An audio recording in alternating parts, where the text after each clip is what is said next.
You're going just as fast as you can go right now is what you would do in a game when it's 3rd and 1, ball's getting run right up behind your rear end. Go! Let's go, Mike! Go! Help! Help! Come on!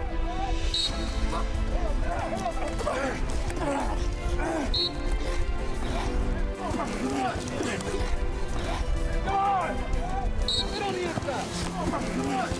Get away! Get away! Get a drink. We have 129 starts across the offensive line. Us 4 seniors, Mike, Ice, Hugh, and me, you can't really put a price on how valuable that is. You have guys that are understanding what it's like to, play a whole season of football and understand what it takes, kind of mental and physical strain it takes through the season to get through it. So don't overthink the blitz now, okay? We're done with the dirty show. In the latter parts of the quarters, you know that they have been through this road and they know what to expect. If you've been in that situation a lot, this being my 4th year and several of the other guys' 3rd and 4th year, it makes it that much easier. It's really nice, just when it really comes to communication and everything on the field. We really don't have to make that many calls as most offensive lines do, just because we know, the terminology and the fronts and everything.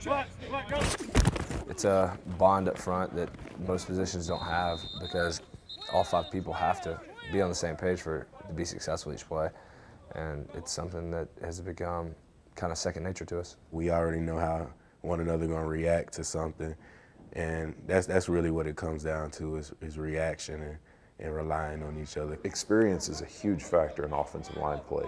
Most people on the outside just say, well, don't you just block the guy in front of you? And there are so many different schemes, and defenses are so complex now that experience really pays off when you're talking about being able to handle anything that a defense gives you. With me knowing that the offensive line is very mature, so to speak, it makes me even more comfortable for me to sit back in the pocket and do what I do best. The 4 of us across the front, it's important for us to lead the team offensively because we have so much game experience. Forklift him up under there. He caught you, didn't he? Forklift him up in there, baby. We've been here a while. We've played a lot of games, more than anyone else. And it's our job to take this team where it needs to go, and that's to Atlanta. They always say the game is won in the trenches.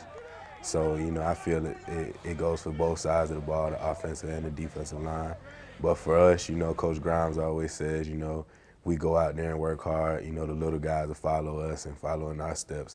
Hey, if you're not in, get outside the hash.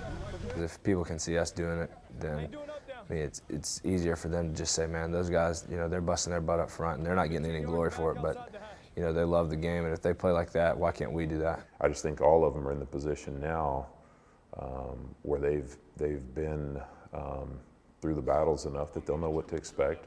They know what it's like when it's 4th quarter and we've got to get the job done, and there were times last year where we didn't get that done. And so hopefully all of them will have learned that it takes a little bit more. Practice is to get better, okay? If you want to get somewhere different than you were the year before, you got to do something different. You got to practice like it means something to you to get better. The other thing I would hope is that those guys that are seniors, after all that they've been through, that they realize this year in their last go-around, they better not hold anything back. I've encouraged those guys to never look back on this year and say, what if? But to play every single down as if it's your last, and when the season's over, you can look back on it and you can be proud about what you've left here at Auburn.